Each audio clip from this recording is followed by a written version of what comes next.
Hello, good morning. How are you all? My name is Abhilash.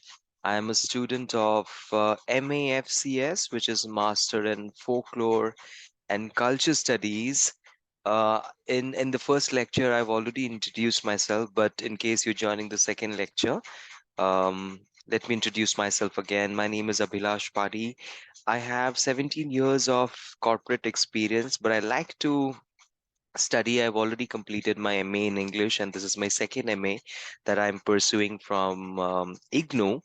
And the reason I'm pursuing this is a unique subject in itself. MA in folklore and culture studies, and not many universities offer this course. So that's about me, and let's continue from where we stopped in our first lecture. And yes, even before we start, it's important that you should know why you should be listening to this lecture or this podcast. Because what I'm doing is, before I present it before you guys, what I'm doing is I'm doing the research myself. I'm studying this concept myself, and I will simplify the concept for you all. Which means if you are a student of MAFCS, all you have to do is just listen to this lecture, and it will simplify the concept. And I'm following the same curriculum as IGNOU in a structural manner, and all the lectures would be sequential. So if you listen to all my lectures number wise, it'll make your journey of your masters in folklore and culture easy, is what I think. All right, so without much ado, let's quickly um, recap what we covered yesterday. All right. So yesterday, what we did, in fact, let me start with the first thing that we've done. Now, this is lecture two, and lecture two of folklore and culture conceptual perspectives. That's the main heading, under which we have block one, which is folklore issues and methods, and under that we have the first unit, which is definition, function, and genres, right? And yesterday, or in the first lecture, what did we go through is we went through the objectives of this unit. We also understood the introduction of this unit, what it covers, and we went through the history of folklore. We spoke about how folklore studies began in the 19th century. We also spoke about Max Muller's perspective on the history of folklore, and how different scholars and different authors shared their perspectives about the history of folklore. We spoke about William Thomas's William Thoms in 1846. How he defined the term folklore, so on and so forth. So that was in lecture one. Today, today let's talk about the definition of folklore, and this is very interesting. While I was just going through this particular topic of defining folklore is very interesting, because a lot of people have different perspectives of folklore, and at the same time we will find a commonality as well, as to how different people with different perspectives find a common thread about folklore. So without much ado, let's start with the definition. I'm just reading from the IGNOU material that we have, and I'm going to simplify this for you. So folklore has always been associated with simple, ignorant people, as compared to high classical arts, where classical arts which is seen as being elite. It is strongly seen with the rural peasant folk. It is said to be different from the literate elite. It was seen that folk was more or less uncivilized. Folk has always been seen to survive along with the elite group, but yet very different from it. Now, uh, now let me ask you this question, right? What the human mind, okay, the human mind always forms images, right? So let's say the moment I speak of the word folklore, what images comes to your mind, right? Do you get images of a village? Do you get images of a bullock cart? Those are the kind of, or maybe images of tribes, tribal arts. Yes, no, right? And the reason we have that reason, perhaps we come across those images is because of the concept we've been fed all these while, right? And which is very contrary to the popular notion. The popular notion is folklore is all about, villages and peasant folk. Peasants are farmers, right? But that's not exactly true, and which is what we will undiscover in the next paragraph. All right. And but let's see. And this is exactly what it says. These definitions cannot be valid. According to Dundas, the term folk can refer to any group of people whosoever or whatsoever who share at least one common factor. It does not matter what the linking factor is. It could be a common occupation, language, or religion. But what is important is that a group is formed for whatever reason it calls its own, right? This is very interesting. Now what does it mean, right? According to Dundas, he says that the term folk can refer to any group of people, so it's not necessary that it doesn't stick to any particular class or particular occupation, right? It can be any factor which is in common. It can be occupation, it can be a language, it can be a religion as well, but there must be something in common between people, right? Folk culture cannot be demarcated through geographical notions or by literally reasons alone. It can belong to people of similar race, gender, religion, or occupation. It can cut across geographical boundaries and have close human to human interaction. Human to human interaction is the key here. It can be shaped by technology and modern society. For example, net surfers all across the world can have their own kind of folk culture that distinguishes them from others. This is, I think this must draw your attention, right? So, according to this definition, what it means is, let's say, in today's day and age, where I'm recording this course through the internet, right? And all of us have access to the internet, and we all have a separate liking. Or rather, let me put it across this way: it's not necessary that all of us are inclined towards one particular thing. For instance, let's say if I'm inclined towards music and if you are inclined towards music, there would be different genres in music, right? Let's say if both of us are inclined towards one particular genre of music. Similarly, a lot of people are inclined towards one particular genre of music. According to this definition, that can be considered as folk as well. All right. So folk always implies some kind of collectivity, as it is a shared experience common to more than one person. This is exactly what I spoke about in the definition. Even though it is created by one individual, a folk culture cannot become one unless it is shared and is collective. For instance, let's say if a concept was started by one person, it cannot be considered as folk, unless there are a lot of people associated with it. Okay. For instance, there are a lot of the hip hop culture, right? That can be considered as folk as well, right? Although it started, I'm not sure of the starting time, but in today's day and age, hip hop is a culture, and a lot of people associate with it as well, right? Irrespective of the fact when it started, by whom it was started, but a lot of people find a commonality and share a common understanding. That can be considered as folk as well. It is not necessary that all the folk members should know one another, right? A lot of communities that we have in today's day and age, right? Multiple communities, our community members, it's not necessary that we know each each of them personally, but what we do share is a common interest, and that is exactly what this definition of folk talks about, right? Folk does not necessarily imply rural or lower class, right? And which is why I asked you at the beginning what image that you see, because that's a common notion that we have. And this is not necessarily true. There can be a strong urban literate folk, as discussed above. Television, computers, telephone all have impacted folk genres as jokes, songs, stories, and myths. It has also become a great tool in transmission and the generation of new folk culture as well.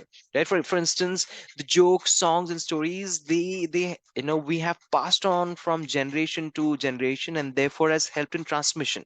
Transmission is nothing but passing it on. Okay.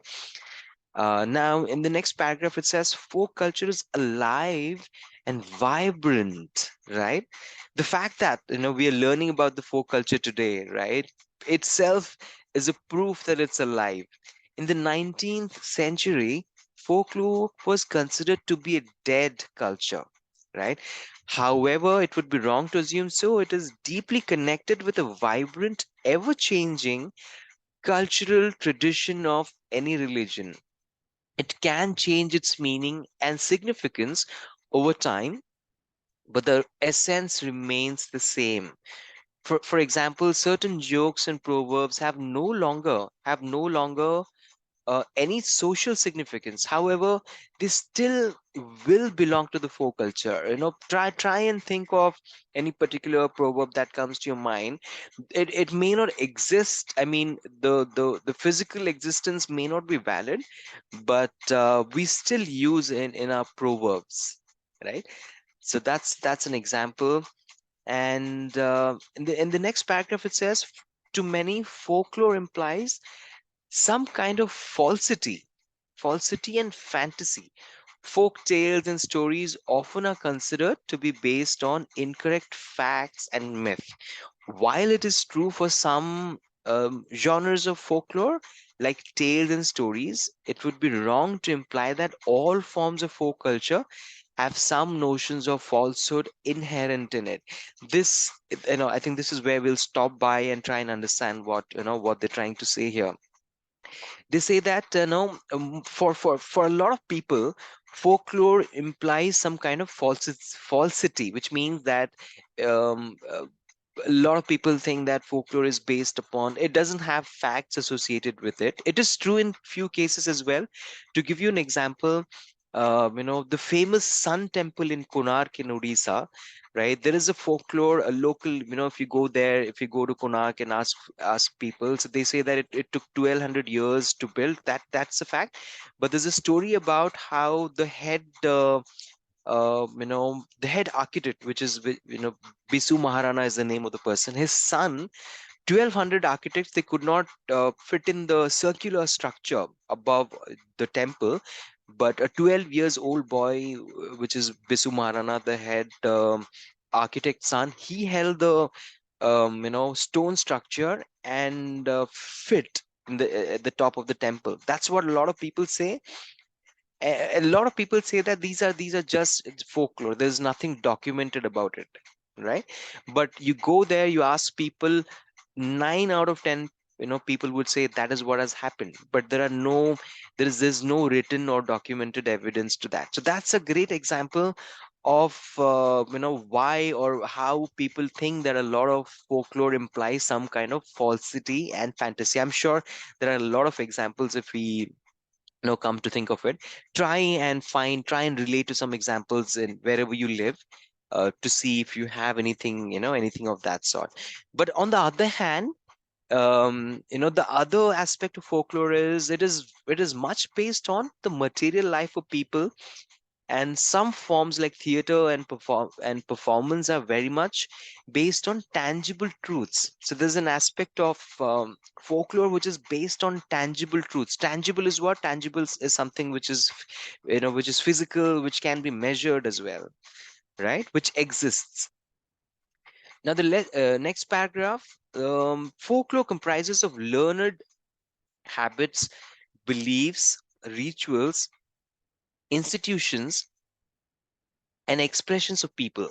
However, this is not strictly limited to oral habits and could include material culture as well. This is closely associated with the notions of a folk society, which is a group of individuals who are organized around some common interest. Both folk culture and folk society does go together. As described earlier, the notions of folk culture has greatly changed. Now let's understand this. The notion of folk culture has changed from generation to generation, from time to time. And in this paragraph, what it says is the folk culture, right, and the folk society go hand in hand. I mean, how is a society formed? A society is formed when a group of people come together and share a common interest. That's how a society is formed, right? So what this paragraph says is the culture and the society, they go hand in hand. Okay. And although the concept of folklore has changed, has evolved from generation to generation, but the very thought of the culture and the society, they go hand in hand. The initial idea of folk culture were based on ideal romantic ideas, and saw the folk culture as that of the rural and common people. So the initial idea was that it was linked up with nationalism. In lecture one, in the introduction, we in the history, we spoke about how folklore, how the rise of nationalism played an important role in the conservation of folklore, right? And this was initially associated with nationalism. However, the folk culture truly encompasses all. So it's not just restricted to nationalism. It captures other aspects of other aspects of life, and for example, stories, myths, idioms, our lifestyle, etc. The reason this particular concept is interesting, because a lot of people have defined folklore in their own ways, and the definitions, and which is what the paragraph says as well, the definition of scholars of folklore range and differ. According to Clint Berg, it stands for traditional cultural forms that are communicated between individuals through words and actions, and tend to exist in variation. However, folk are comprised by all and everyone in society. Scholars have long believed that folklore is communicated orally through informal methods and means. They also believe that since folklore is largely verbal, it can differ greatly with every instance of communication. Right? What it means is, a lot of scholars believe that folklore is mostly verbal. Right? Verbal meaning it's not written. It has it has been transmitted or passed on from generations, from word to word. For instance, let's say if there's a folk song, right, they would play those songs, not play, but sing those songs, and then the next generation picks up those songs, and they so on and so forth, passed on to different generations. And therefore, with every passing generation, or with every passing person or a group of people, the verbal things can differ. For example, the words could change. If it's written, it remains the same, right? It's captured. But if it's verbal, there are chances that I might add a few words, or change a few phrases. That's what it implies. That's what it implies. Let's just read it again, just so that all of us are on the same page. They believe that since folklore is largely verbal is words, it can differ greatly with every instance of communication, right? And if I can give you an example, for instance, the epic that we have, Ramayana or Mahabharata as well, we have different versions of that, right?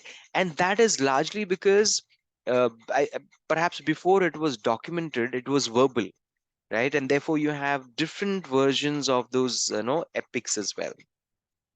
I think that can be one example of how things may have changed through verbal communication.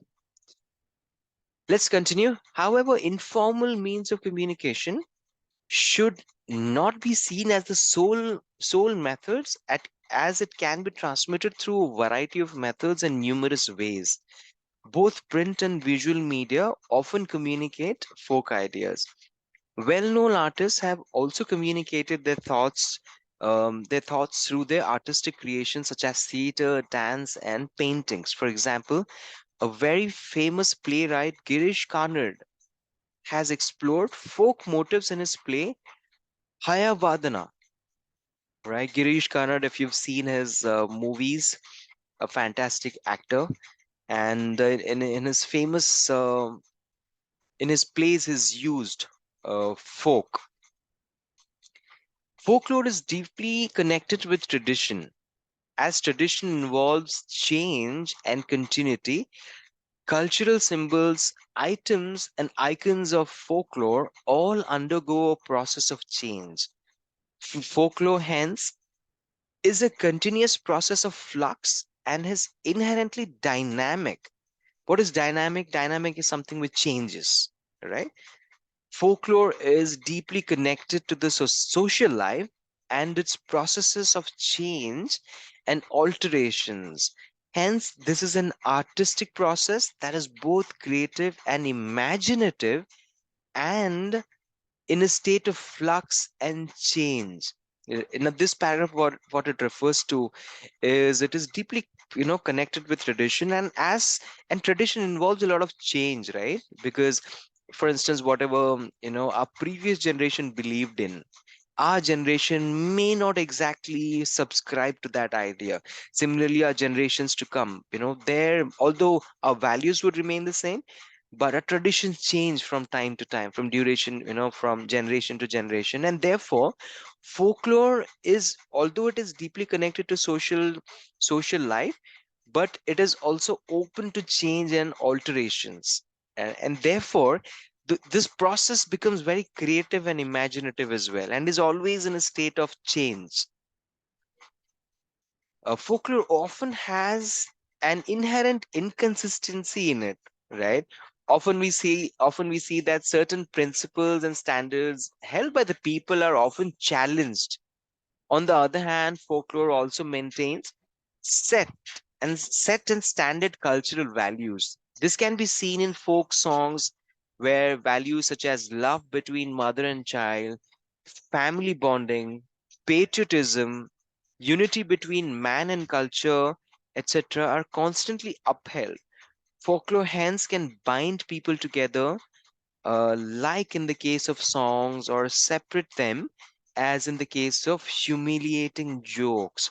Contrasts are hence inherent in folklore. Now, this is what I like about this subject, because right, there are different aspects to one common thing. For instance, folklore itself, a lot of people have different views towards it. A set of people believe that it has a commonality which can bind together. Let's say there's a particular type of music, right? It can bind people together. And a particular type of joke, for instance, let's say something which is humiliating, it can separate people as well. So do you see the contrast of people getting together and people getting separated as well? A group of people getting separated as well. So these contrast therefore is inherent is something which is a nature of folklore. Folklore can be global or local, national or international, personal or public. For example, folk tales of the hero rescuing a princess from the clutches of evil are universal, but the tales from the region of Rajasthan, like that of Dhola Maru, are local in nature. Folklore is deeply connected with aesthetics and the appreciation of beauty. For example, art and folk crafts. This is defined by the folklorists in the sense of style and artistry. Some scholars do not consider jokes, riddles, or everyday art objects like clay pots, and fabrics as being creative or aesthetic.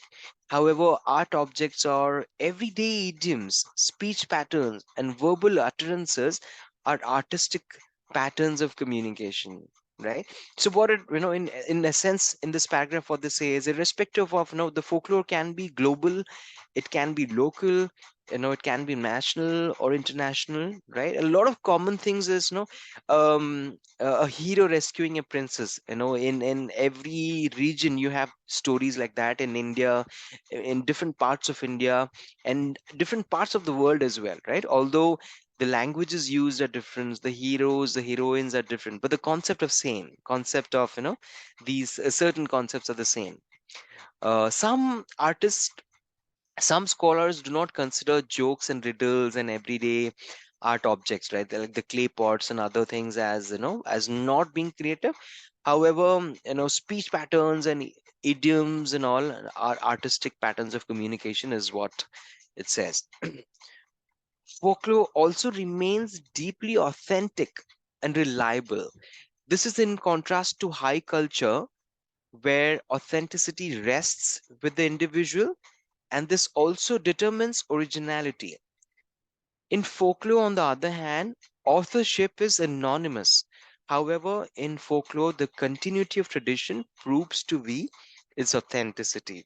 What it means is, folklore remains authentic and reliable, as as certain people believe. But this is in contrast to high culture. Now, high culture, we'll talk about high culture in future lectures, where authenticity was restricted to one particular individual or one kingdom, right? Which, and therefore people drew that, okay, that is true, that is authentic because it was told by this person, right? In folklore, on the other hand, um, what is authenticity in it, right?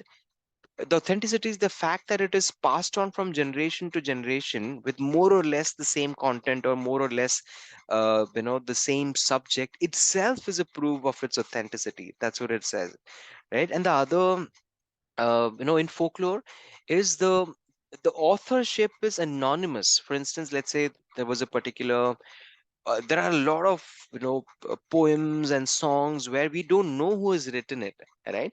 But they are passed on from generation to generation, or from time to time. That itself is a proof of its authenticity, is what the paragraph says.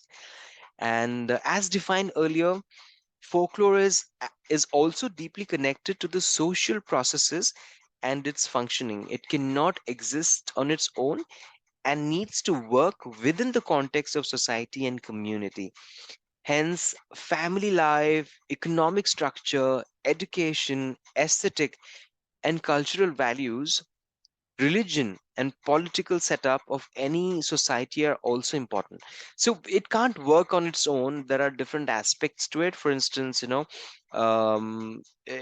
works within the context of society and community, right? Without society or community, folklore cannot exist, right? And different aspects of community and society are family life, economic structure, education, right? Religion, cultural values, right?